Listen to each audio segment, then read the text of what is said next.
Hello. Assalamualaikum warahmatullahi wabarakatuh. Welcome back to Sekolah Malaysia, Peneraju Minda kelas pertama. Ini sesi podcast kami, video podcast dibawakan khas dari Sekolah Malaysia. Okey, kita bagi tepukan sikit sebab kita ada tetamu ni. Tetamu kita bawa dari mana, Akif? Southville. Dari Southville. Okay. Right.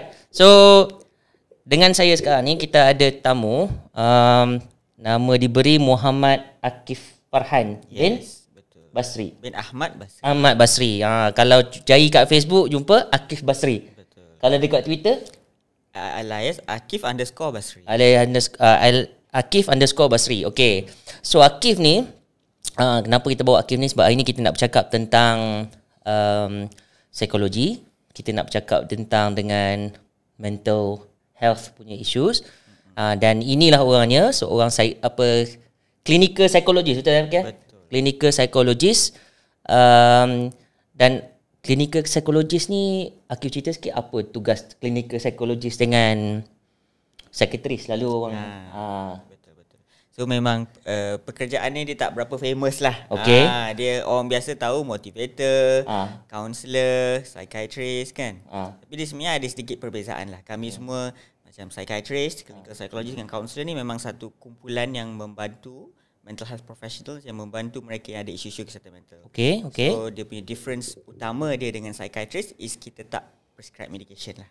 Alright. Kita tak bagi medication. Psychiatrist boleh bagi medication, tapi clinical psychologist cuma bagi somehow. Kita panggil evidence based therapy lah. Okay, evidence based therapy. Terapi yang dibuktikan berkesan lah, bukannya pseudo punya terapi kan. Beza kita dengan counselor pula is kita boleh buat diagnosis. Counselor tak boleh. I see. Counselor ni dia cuma referkan ke kalau kes-kes yang berat ataupun kes-kes yang melibatkan mental disorder, penyakit mental, dia memang akan refer kepada clinical psychologist. Okay. What triggered you to become a clinical psychologist? Macam mana Akif punya perjalanan? Akif dulu kecil-kecil asalnya orang mana? Akif ni asal orang mana? Okay, so saya orang Seremban. Lahir memang kat Seremban, membesar pun kat Seremban. Bukan pernah membesar kat overseas ke? Betul. Masa 2 tahun saya pergi UK. Okay. Ayah saya waktu tu, arwah ayah, dia buat PhD. Okay. Kat Brighton. Jadi umur 8 tahun darjah 2 baru balik Malaysia balik. Oh, lama juga buat PhD tu kan. Ke master PhD ataupun memang PhD? PhD and then dia kerja sekejap lah. I see. Lepas tu balik, Akif balik and then Akif masuk join sekolah dekat sini. Seremban, King George V. Alright. Sekolah rendah, sekolah menengah King George V. Oh, okay. And then matrikulasi Negeri 9. Okay. Kemudian baru saya terfikir nak ambil psikologi lah, degree ni. Okay, masa umur berapa tu Akif kata nak jadi psikologis tu? Okay, dia sebenarnya macam biasalah. Kita bermulanya daripada tengok movie. Okay. Jadi movie yang mencetuskan idea tu ialah nama ni Beautiful Mind. Oh ni, siapa berlakon? Russell Crowe. Siapa? Russell Crowe. Russell Crowe, yes. Yang dia ada schizophrenia tu kan.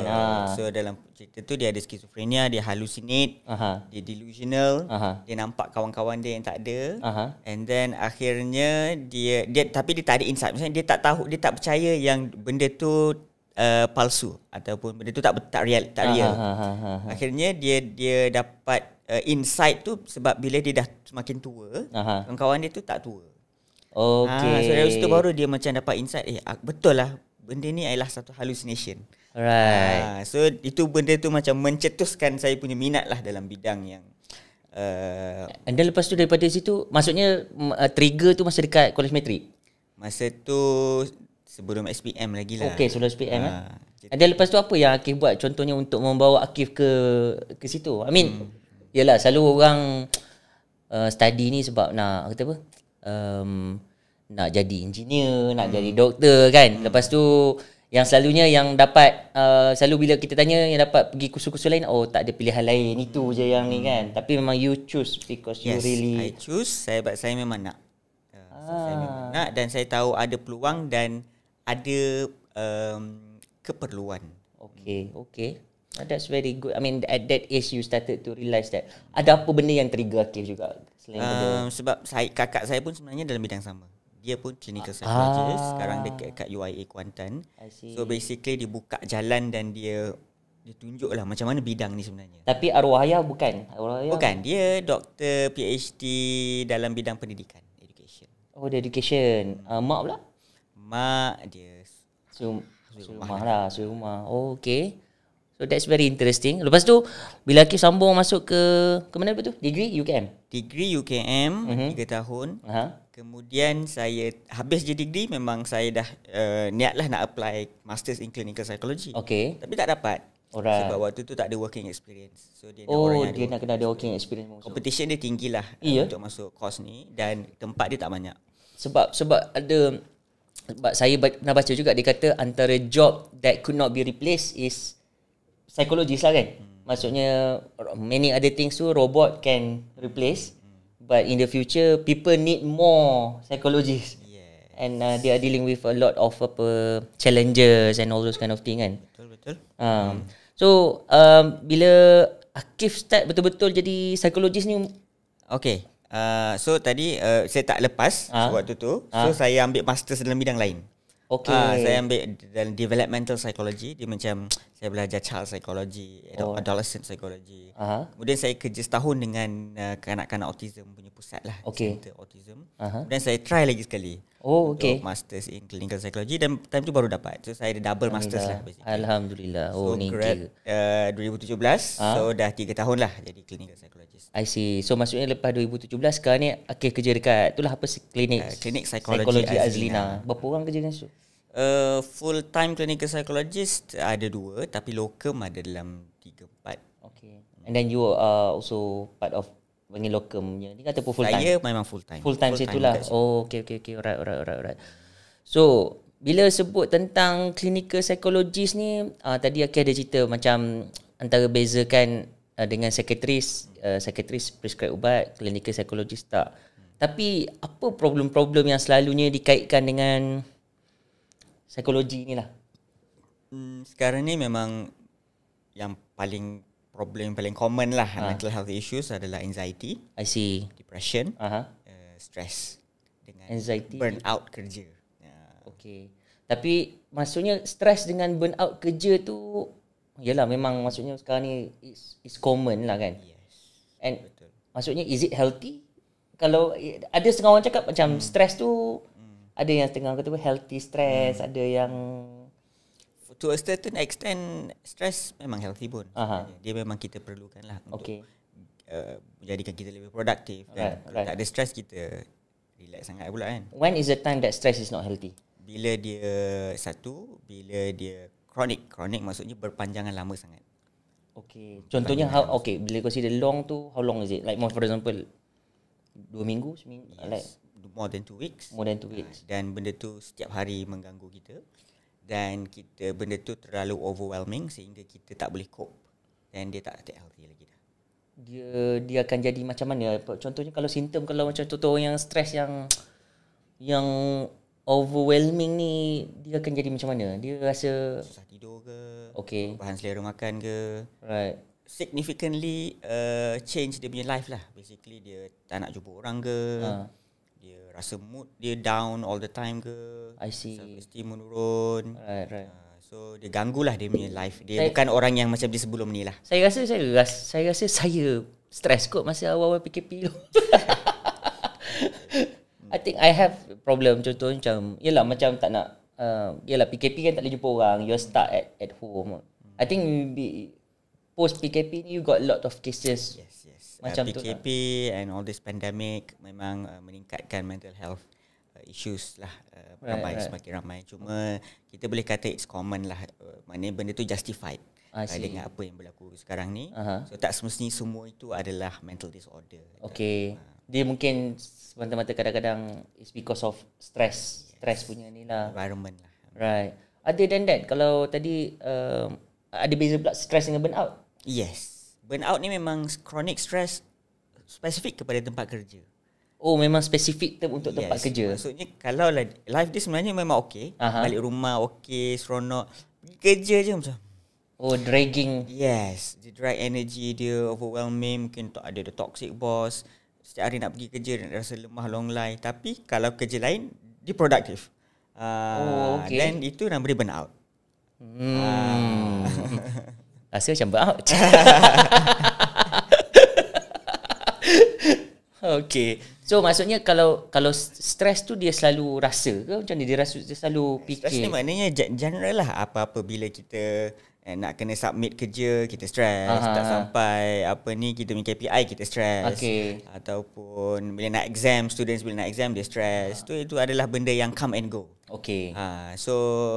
Dia bila kita boleh identify apa faktor dia stres tu, dan bila faktor tu dah tak ada dan dia pun okay, then itu stres.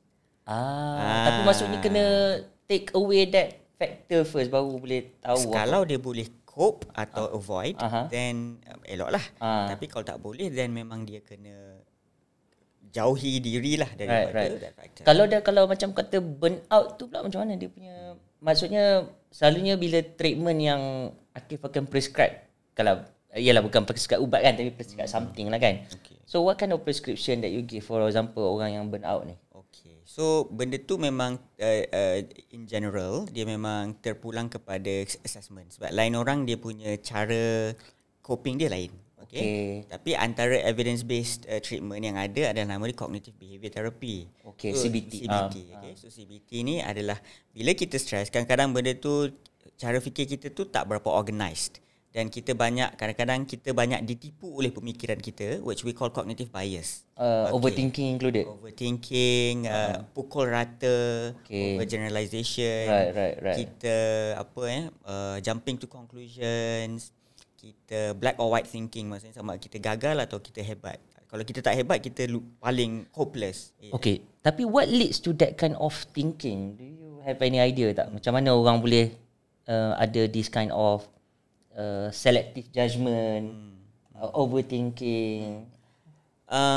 Salah satunya is a lack of awareness of our own way of thinking. Saya rasa kita daripada kecil, daripada sekolah kan, kita tak diajar untuk aware of our own thoughts and emotions. Kat luar negara sangat diajar daripada kecil. Kita tak. Maknanya we are not very much aware of our own emotions and how we think. So even benda kecil macam tu nampak macam benda kecil kan, tapi sebenarnya memang ada study shows that budak-budak yang diajar label their emotions, kan, macam dia tahu beza frustration, disgust, envy, dia tahu bila dia rasa tu dia tahu dia nak label apa. They are more protected than depression, anxiety when they are adolescents. Even just by identifying their own emotions. Yalah, macam I come from this school yang dekat sini kan. Mana ada masa kan cikgu tak pernah ajar pun kata. I came across mungkin masa form 5 subjek English. Sebab apa I can remember lah, cikgu ajar buat, dia bagi satu page dan rupa orang muka macam-macam, muka moonstruck ke, puzzle ke, macam mana, baru tahu dapat beza all this kind of thing kan. Tapi yalah, daripada awal tak pernah diajar pun kan, cross macam mana you feel. Yalah, that's very interesting lah dia punya ni. So I believe until now pun sebenarnya kalau dalam kita tengok education kita tak adalah diajar benda tu kan. Tak diberi penekanan sangat. Right. Lepas tu jadi bila kita sebut tadi pasal we're talking about apa tadi, bila dia overthinking all those kind of things, selalu bila buat cognitive behavior therapy ni, apa yang selalu Akif buat? Biasanya mula-mula kita nak identify dulu apa dia punya thoughts, cara fikir dia. Ada tak dalam kalangan dalam banyak-banyak cara fikir tu, ada tak yang cognitive bias? Maksudnya dia tak sedar dia ada cognitive bias that leads to dia punya overthinking tu.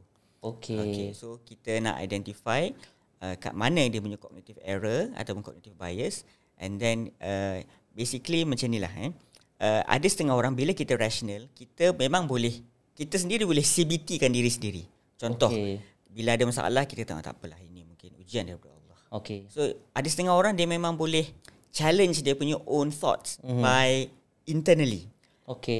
Tapi bila kita overwhelmed, kita banyak sangat benda on the plate, kita stress, kita banyak, mungkin benda tu dia tak datang. Rasanya nak kena jumpa Akif kat klinik dia. Tak boleh sembang sini. Dia agak berdip lah. Berdip sikit lah. Right. Tak, bukan. Nak cerita personal. Nanti orang lain dengar. Okay. Jadi, in that session selalunya ada berulang-ulang kali session lah that they meet you lah. Dia macam kita nak cuba argue with our own negative thoughts. Yes, okay. Challenge, bukan argue lah, challenge. So that we don't let our thoughts define us. Right. Yes. How actually tak bezakan pula antara we really challenge ataupun we feel confident with our thought? We really challenge atau we feel sometimes saya takut macam adakah sebenarnya kadang-kadang things happen or people for example like certain people facing certain kind of circumstances yang menyebabkan dia macam sepatutnya dia berada dalam keadaan dia berduka ke dan sebagainya, tapi macam not showing much of that emotion. Is it because of and dia sendiri dia rasa macam okay je kot, okay je, tak ada masalah kot, okay je. So is it like really the thoughts ataupun sebenarnya dia sebenarnya overconfident dengan dia punya thoughts? Dia ada banyak kemungkinan dekat situ. Maybe dia punya tolerance terhadap masalah dia tinggi. Dia high tolerance. So dia rasa macam okay, aku boleh cope dengan benda ni. So then that's fine lah. Bagus, so tak ada masalah lah. Tak semestinya ada masalah. Ataupun another possibility is dia suppress emotions. Itu satu yang is kurang sihat lah. Suppressing emotions is kurang sihat. Ataupun mungkin dia tak aware of dia punya own emotions. Aku sebenarnya rasa apa dengan bila benda ni jadi. So benda tu yang kita nak dalam terapi, benda tu kita nak daripada dia suppress kepada kita nak dia kata apa jelma kan. Right. Because dia kena deal with it lah basically. Emotions we have to deal with it. I see. Okay. So jadi selalunya bila patient katalah patient Akif pergi jumpa Akif ni kan, and then telling about the problem, is it like they how long, maksudnya how long usually your session with them? Macam ada berulang-ulang banyak kali ke memang contohnya kalau kita ambil case burnout lah kan contohnya. Okay. Kalau biasanya macam case yang bukan disorder macam burnout atau stress biasa. Kalau 2-3 kali pun dah okay. Maknanya dia dah boleh manage dia punya own thoughts, emotions, dia dah very well aware dan dia pun dah maknanya kefungsian hidup dia lebih better, dan kita discharge je. Maknanya tak payah datang dah. Okay. Tapi tak adalah maksudnya pergi treatment dia pergi challenge bos dia ke? Mungkin. Maksudnya ada. Okay. Mungkin itu akan menjadi kemungkinan kalau dia terlalu pasif dan dia tak assertive. Then mungkin kita akan cadangkan options. Maybe you need to be more assertive at work. Contoh lah. Ada kemungkinan ada juga tak orang macam okay, there is no option, you have to, the only way is berhenti je lah kerja. Yes. Benda tu kena menilai. I see. Konteks. So this is where actually you take up you collect all the information from them, from the patient, and then lepas tu kita bincang pros and cons of every decision. And then kita akan come to mungkin juga rasanya memang tak boleh lah. You've tried all these. Usually you write down everything, maksudnya bagi dia tengok, and then dia bagi dia tengok lah. Yes. And then we discuss, is this right how kita panggil formulation. How I formulate your case. Okay. You stress dengan bos, but you have tried all. Lama-lama mungkin kita macam rasanya tak ada jalan lain lah, memang you kena berhenti. Contoh. Okay. So maksudnya kita bring him or her towards some kind of action yang dia sepatutnya kena buat lah macam tu lah. Betul. Kadang-kadang diorang terfikir benda tu tapi diorang tak pasti betul ke apa aku buat ni. So bila kita go through with it sama-sama. Yalah, sebab setengah orang dia macam dia takut kan, macam contohnya bila buat those kind of decision tu dia akan affect many things kan. Periuk nasib lah, reputation lah, all those kind of thing kan. Itulah sometimes people are not sure about whether am I doing the right thing kan. So maksudnya kalau nak fikir macam tu pun boleh jumpa clinical psychologist lah tu kan. Betul. Right. Sebab kita akan buat assessment yang komprehensif dan kita tak akan macam bagi nasihat simply lah. Kita akan go through with every option yang ada. Okay. Alright. Lepas tu bila as a clinical psychologist you can start to detect okay, there is some disorder in this. Dia ada a few criterias, tetapi the main, mudah cerita lah, the main criteria is significantly interfere with daily life functioning. Okay. How much it disrupts kita punya daily life functioning. Kalau sampai kita tak boleh pergi kerja, hubungan sosial kita dengan orang yang terganggu, tanggungjawab kita sebagai suami ke, sebagai isteri ke, sebagai pelajar ke terganggu, kita kena defer studies, then it has disrupted your life significantly, then maybe there is possibility that it has come to a point where it is a disorder. Okay. Itu salah satu. Actually ada banyak lagi kriteria. Okay. Maksudnya kalau setengah tu you will dissect, tanya dia orang ni ada kalau contohnya selalu kata macam anxiety tu dia macam selalu palpitate, heart palpitation selalu all the time semua kan. Rasa macam berdebar lagi, apa lagi simptom dia kalau macam anxiety difficulties focusing, susah nak tidur, memang sentiasa berdebar-debar. Tapi the main issue anxiety is dia selalu overthink benda yang the worst case scenario. Itu anxiety. Dia selalu fikir benda yang tak jadi lagi, tetapi benda yang paling buruk yang mungkin terjadi. Itu mendominasi fikiran dia. Okay. Jadi dia macam itu yang cara. Tapi benda tu dia tak boleh nak control lah cara dia fikir tu. Maksudnya bila dia jadi disorder, susah nak control. Actually scientifically apa menyebabkan jadi macam tu Antara risk question adalah genetics ataupun traumatic childhood ataupun adverse childhood events. Benda-benda yang berlaku zaman kanak-kanak yang terbawa-bawa. Ini yang saya tengok cerita. Saya layan habis baru ni cerita Korea. It's okay not to be okay tu kan. And then dalam tu memang dia highlight significantly yang pasal childhood punya trauma. Actually sebenarnya macam kita ni masa budak-budak memang yalah, kalau maksudnya kita face some kind of adversary ataupun traumatic experience ni, benda tu sangat-sangat significant kan. Sampai kita ke tua ni kan. Yelah betul lah, maksudnya kalau kita tengok momen yang kita kena marah dengan mak ayah kita pun we still remember, right? Betul. Right. Itu sangat penting lah, macam kalau ada apa-apa berlaku, parents they deal with it cepat dengan anak dia. Contoh, even macam minta maaf, benda-benda kecil macam tu kadang-kadang macam make a significant change dalam life budak tu. Okay. So sebut pasal budak-budak ni kan, how do we actually check sebenarnya budak-budak ni dia ni okay ke tak okay? Sebab sometimes children can be, dia pun dia dah sampai certain age dia start to keep things to themselves, right? So as a parents, I think this is challenging because my children now growing towards a teenage punya age kan. And then bila kita sembang dengan dia, tanya macam mana kak, okay ke macam ni, kita okay je.